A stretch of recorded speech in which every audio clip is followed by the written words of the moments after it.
Welcome to this BI Quick Tip.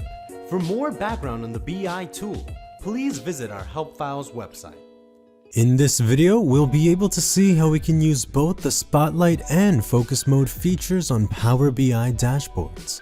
This video is mainly for consumers. From our Power BI homepage, we'll go to Apps. Then for this case scenario, we'll click on the Incident Management dashboard. To use the Spotlight mode, we'll go over here, click on the three dots and click on Spotlight. What this feature does is draw attention to a specific visual on a report page, highlighting it in a way. Over by the slicers, we'll use the focus mode by clicking here.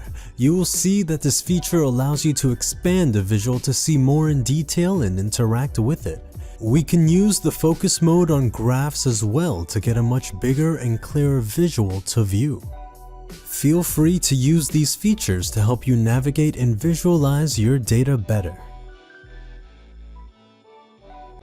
Thank you for watching this episode of the BI Quick Tips series. You can find all BI Quick Tip videos on the Help Files website. Until next time.